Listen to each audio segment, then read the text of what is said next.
Não tem jeito. Sabia, Natália? Você pode Eu e Sidney temos nós.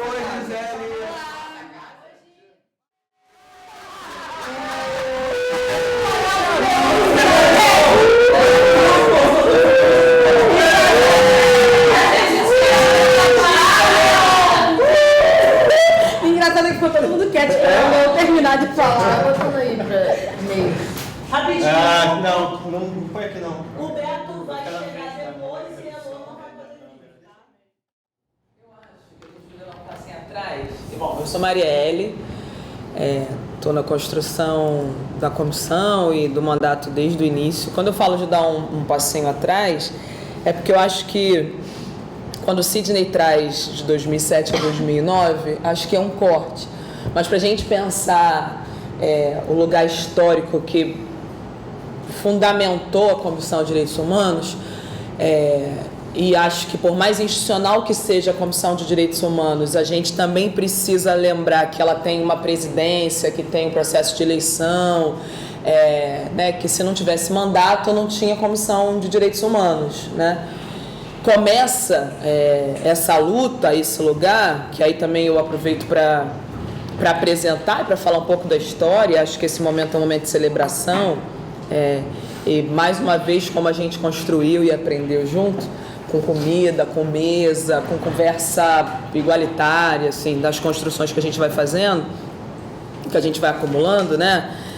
Em 2006, quando a gente faz a campanha do Marcelo, e aí eu tô falando de uma primeira campanha do PSOL, eu estou falando da Maré, a gente está falando do início dos anos 2000, onde o acirramento das violações de direitos humanos marcam as favelas, então, da perda de pessoas queridas, do aumento das incursões, do aumento do poderio bélico. É óbvio que hoje eu faço esta análise, mas à época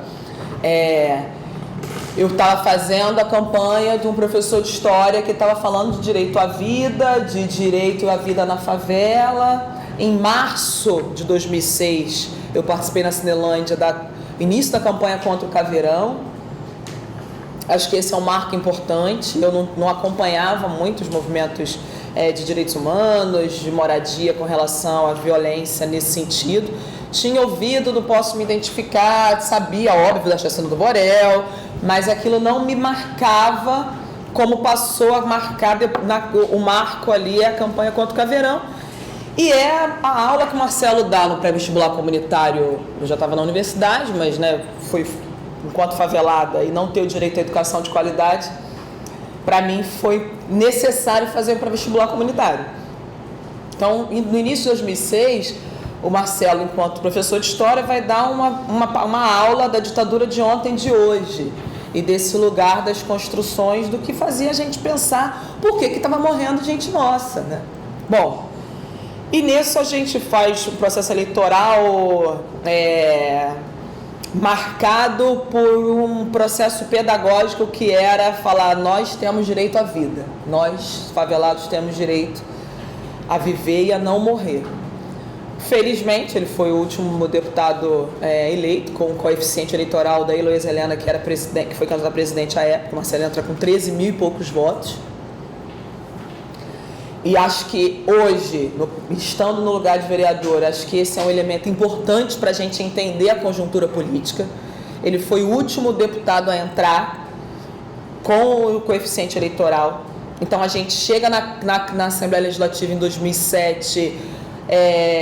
propondo e falando de milícia, de direitos humanos, mas com uma casa que não está acostumada ao nosso corpo, à nossa cor, à nossa vida, à nossa luta, negando esse direito.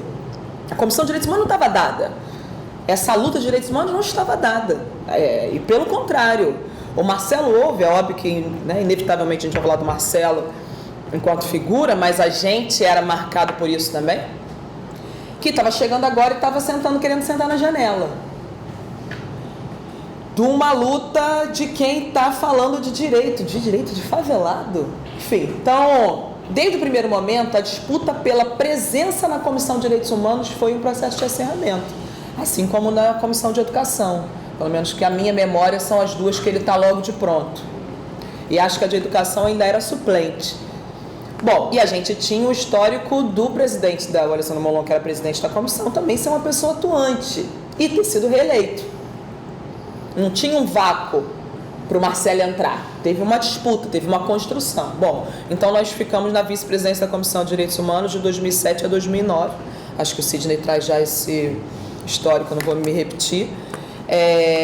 Mas acho que queria dar esse passo atrás porque foi um momento da gente se entender na transição de movimento social, de favela, de movimento estudantil para a luta de direitos humanos e para ressignificar a luta de direitos humanos.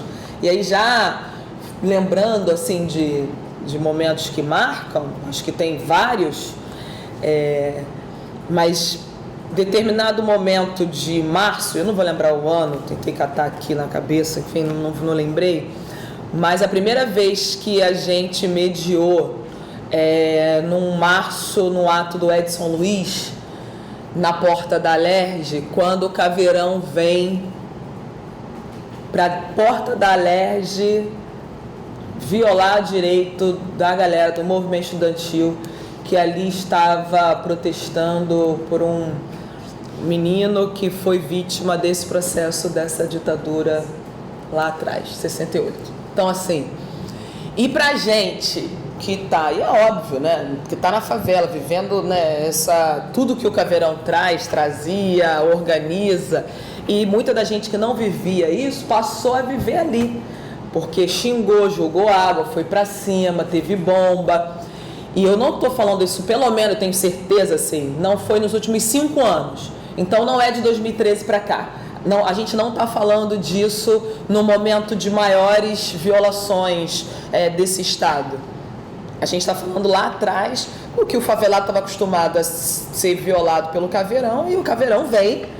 Tem gente que falava, inclusive, da democratização desse espaço. Eu não acho que é ruim, o Caveirão tem que estar em lugar nenhum. Mas, ao mesmo tempo, foi bom para a gente se deparar com esse lugar da violação em vários espaços. E a Comissão de Direitos Humanos mediou, foi para cima, atuou, ligou, resolveu, assim. Então, a gente cumprir esses papéis da institucionalidade na porta da Alerj, se deparando com esse lugar da violação, que viola na favela, mas viola também no centro, é uma das marcas desse processo que, enfim, me marcou tanto aí nos anos da Comissão de Direitos Humanos. Acho que depois eu falo mais um pouquinho, senão monopolizo. Acho que depois a gente vai atualizando, porque eu acabei não dizendo. Mônica traz 2 elementos que eu queria dialogar. Eu acho que um na verdade, 3, mas acho que um eu vou levantar a bola só para a Dejane. Acho que eu fui coordenada pelo Sidney, né, cara? Então, assim, não do lugar, e eu fico muito feliz da gente construir, e aí se a Dejane e o Antônio não estiverem fazendo isso, vocês falam. Vamos dar humor nesse negócio que tá muito sério. Que a vida é dura. Vamos começar, que tem as coisinhas para falar. Mas desse lugar da coordenação que está junto, que faz, que atende, que elabora, isso não fui eu que inaugurei quando coordenei. Isso eu aprendi com o Sidney Telles. Acho que isso é importante da gente dizer, dos que vieram antes de nós, e desse lugar dos mais velhos, desse lugar de quem ensina, né? Não dá pra gente falar daquilo ali, do calabouço enquanto privação de liberdade, então não é um desgaste, mas ao mesmo tempo é pesado, é a vida, como Mônica trouxe, né? É a nossa vida, é a angústia de ligarem, tá tendo tiroteio aqui, e a gente, vamos ligar, vamos tentar ver quem vamos procurar informação, vamos acionar os órgãos, porque a gente é fiscalizador, mas a gente não tem colete salva-vida e nem colete de prova de bala, melhor dizendo, e nem condições de decreta-se agora que pare o tiroteio na Maré, né? Adoraria, né? Nós não estamos no executivo, pelo menos não por hora. Então acho que esse é um tempo importante, que é do limite do avanço que a gente tem. Então, assim, estar naquele lugar, principalmente da gente, que quem não está nesta classe tem a identidade de classe, vive junto. Então, acho que esse é um elemento importante que a gente vai se fortalecendo. E aí, o aprendizado dessa nova forma de coordenar, de estabelecer, eu não tenho dúvida, assim, a gente faz hoje lá na Comissão da Mulher, lá na Câmara, reunião, café, encontros, que faz parte do que a gente aprendeu coletivamente na Comissão de Direitos Humanos. E aí, infelizmente, ele não... Bom, então, eu acho que essa questão da coordenação... Acho, Mônica, e aí acho que muita gente pode falar nesse sentido, mas eu queria trazer um ponto e um elemento que foi, desde o primeiro momento, o quanto que a gente queria que as Mônicas estivessem acolhidas naquele lugar. Para isso, a Comissão de Direitos Humanos precisava se reconhecer. Porque quantas vezes você esteve lá junto antes de fazer parte? E quanto que foi importante para a gente? E outra coisa, a gente não era amiga. A gente se conheceu na luta e virou uma amizade de reconhecimento de uma história de vida. E eu brincava e fico muito tranquila porque, ao mesmo tempo, isso é lugar de trabalho. Então, quando a Mônica às vezes estava lá, falava, Mônica, a gente vai fazer uma reunião, você pode esperar um pouquinho? Ou então, você pode ficar aqui porque é na tua casa, né? E, ao mesmo tempo, da gente ir aprendendo, construindo. E foi fundamental quando a gente começa a fazer uma autoanálise e entender que a nossa história precisava estar ali. Quando a gente começa a ver quem estiver na comissão, ou quem estiver na comissão precisa ter essa cor, essa história, esse gênero, esse lugar de reconhecimento. Quando a gente entendeu que a gente já estava um pouco mais com estofo político para dizer que quem ia fazer a seleção da equipe dos estagiários era a gente, não a LERJ. É óbvio que isso não está dado em 2007, por isso que eu quis trazer o histórico de 2007 a 2009. Não estava dado. Quando, e aí eu quero muito agradecer, porque eu acho que a gente constrói e leva para a vida essa relação afetiva que está aqui. Processo de seleção e de entrada da Dejane, eu conheci a Rejane, eu não conhecia a Dejane. Ela vem pelo lugar que a gente estava entendendo que precisava de uma psicóloga. Percebe? Então, assim, por mais que a gente tenha afeto hoje, carinho, respeito, tinha um lugar de cuidado com a coisa pública, da compreensão de que não era a amiga que eu queria trazer, porque nós não conhecíamos, eu precisava de uma psicóloga, e de uma psicóloga preta, e de um lugar de uma mulher que pudesse olhar para a Mônica e Mônica olhar para ela, e a gente se reconhecer na luta, porque isso faz diferença. É aí que a gente começa o processo de seleção. E com muito custo, lembrei, ia falar do Guilherme, não apenas o Guilherme não está, sugiro que em momento ele está fora e conversem, porque cada um com a sua sensibilidade histórica, eu brinco que ele era um prodígio, o Guilherme é um cara que, enfim, tem muito carinho, só cresce. E tem muita tranquilidade de falar também que o Guilherme é um menino branco da Tijuca, então o Guilherme podia pautar o que era um grupo de trabalho terapêutico antes de eu pautar. Eu achava que psicólogo era coisa de maluco, até um tempo atrás. Hoje eu faço análise. Mas é isso. E o Guilherme, eu lembro como se fosse hoje o Guilherme falando, a gente precisa se cuidar.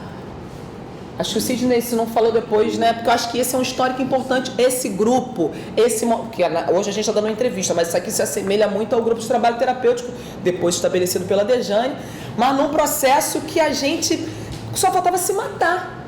O que a gente faz? O que a gente liga? Como é que a gente manda um ofício? A gente foi colocado lá dentro, e eu fico muito tranquila de falar isso, porque acho que tem que ser dito, a Comissão de Direitos Humanos anterior não deixou nada de documentação pra gente de 2007 a 2009. Isso vai ser dito, com todo o respeito que eu tenho ao deputado federal Alessandro Molon. Isso vai ser colocado. A gente tinha relações pessoais com a Érica, com aquele outro menino que eu esqueci, o Célio, enfim, das pessoas que nos orientavam, ajudavam um pouco, mas em termos de documentação, hoje, passando pela Comissão de Direitos Humanos, eu até entendo o cuidado com a documentação, mas a gente precisava pensar qual era o novo trabalho, então a gente começa do zero. Então, quando o Guilherme estabelece, quando a gente vai construindo programa, atendimento, era no papel, passa a ser online, isso é um trabalho. Isso não está dado não, galera. E acho que isso é importante do histórico. A gente, em processos difíceis, quando dava, por exemplo, tinha violação de direitos, porque eu acompanhei até perícia de local, exumação. Quando o bicho pegava, dependendo da situação, que a gente tinha que ir pra rua, cansaram de ficar um estagiário atendendo todo mundo lá. E aí vou passar a bola, porque eu acho que esse é um processo muito coletivo e que só pôde ir se aperfeiçoando, como eu tenho certeza que vocês estão fazendo lá hoje, quando a gente tem um grupo, vai crescendo, amadurecendo, errando, acertando, se fortalecendo na casa, tendo mais contato com mães, fazendo rede de apoio. E os estagiários, as estagiárias, foi um lugar de um carinho e de um processo que eu tenho muito afeto. Porque foi quando a gente percebe que dá para vir sendo mulher e assumindo responsabilidade de estar na linha de frente. Dá para vir com o nosso histórico de favelada e assumir um papel ali importante. Essa referência para mim, acho que a gente já falou da Raquel, já falou do Gabriel, tem o Vitor, que era do movimento de direitos, do movimento estudantil, do direito para quem na UERJ, desse lugar que fazia diferença, da rede de apoio, da rede de atendimento, dos atendimentos nas universidades, porque nem sempre a gente teve parcerias maravilhosas, como citaram, da Defensoria. E eu não tenho dúvida, porque eu quero que isso entre para a história, a gestão do defensor geral, Nilson Bruno, foi deprimente, catastrófica para o nosso processo, lamentável. E acho para nós, negros e negras aqui presentes, precisa ser colocado, porque foi um cara que fez um desserviço, foi o cara que levou a Vila Autódromo para o fim, foi um cara que retira a doutora Maria Lúcia do Núcleo de Terra e Habitação e coloca o Francisco, não sei das Horta, Francisco Horta, dificultando a nossa intervenção e o direito à moradia, porque não era uma questão com a Marielle nem com a Comissão de Direitos Humanos, era dificultar o direito à moradia que estava colocado. Bom, mas a gente está aqui para falar de coisas boas, né? Também, e colocar o lugar da política que era central. E aí, as estagiárias, os dois estagiários, aí eu queria muito fazer uma fala de afeto desse lugar, assim. A minha relação com Dejane, para além da nossa amizade de hoje, mas a coordenadora da Comissão de Direitos Humanos, que entra como estagiária e que depois assume e está lá até hoje, a Natália, que é a mulher que hoje me pauta juridicamente na Câmara Municipal, não tem dúvida disso. É isso mesmo, é ela que lê o projeto e me orienta, e eu fico muito tranquila porque a gente tem momentos e tem processos, e a Natália, na sua personalidade, sempre foi muito centrada, mas também em si fazia. E eu lembro que nesse jeitinho meigo que a gente tem que contar, porque é legal, porque as pessoas são diferentes. Eu cheguei pra Natália, eu e Dejane no momento, e depois acho que ela pode, né? Não, eu vou contar essa história linda. A primeira pessoa que faltou, a primeira pessoa foi a Natália, assim não dá, queridinha. Né, Dejane? Vambora, agiliza. Tem mais coisa, depois ela fala. Mas assim, e desse lugar hoje de que desabrocha e enfim, a mulher que toca jurídico da Comissão da Mulher e do mandato Marielle Franco é a Natália. Nesse fruto desse lugar, junto com o Vinícius, depois com o Vitor. Então assim, aonde a gente pôde desabrochar junto, e aí eu não tenho dúvida que o meu lugar hoje de defensora da pauta das mulheres, para além do feminismo que está colocado, que eu já era feminista, eu já disputava a questão da mulher, eu sou mãe de uma menina, né, eu sou casada com uma mulher, enfim, para todas as questões que me tocam com relação à questão da mulher, ver as mulheres que procuravam as Mônicas da vida, as mulheres que procuram os direitos. E eu fiz, e aí eu não lembro, acho que foi o Vinícius que fez o cálculo também, de quantas eram as mulheres que, né, foi você, não foi Vinícius? Quantas eram as mulheres que a gente imprimiu o relatório dos atendimentos e, acho que, eu não tenho exato agora, mas acho que mais de 65% eram mulheres que ou eram as que eram violadas ou as que procuravam os direitos. Então, era a mãe, a filha, a mulher, a irmã, a vizinha, mas era a mulher. Aí a pauta virou o debate gênero e direitos humanos central que me constitui até hoje. Mas assim, isso é fruto, desde lá do início, eu, Bel, Raquel, nananã, mas é fruto dos estagiários, é fruto das mães e é fruto dessas mulheres que passaram e passam. Como eu olho essa semana quando eu estive lá e vejo vocês, sinto saudade. E é bom essa passagem de bastão que Mônica trouxe, né? Quando a gente olha hoje para vocês e quando eu vejo o nosso desabrochar junto, né, Michele? Que faz diferença de sair de Michele e Gisele nesse sentido, assim, de deixar de ser só a favelada para ser a mulher que atende e que precisa ter segurança e estofo para atender uma violação que tantas das vezes nós passamos. Quantas revistas, quantos tiroteios, quantas agressões, o quanto desespero de não ter um lugar para ligar. E faz diferença ter o telefone da comissão que alguém possa ligar, por mais louco que seja. Enfim, né? Essas mulheres precisam ter essa escuta apurada, esse lugar que hoje está aí nas mãos de uma coordenadora, de coordenador, de um amigo, mas desse lugar da mulher que faz diferença. Já aceitei. Discreto. Tô aceitando.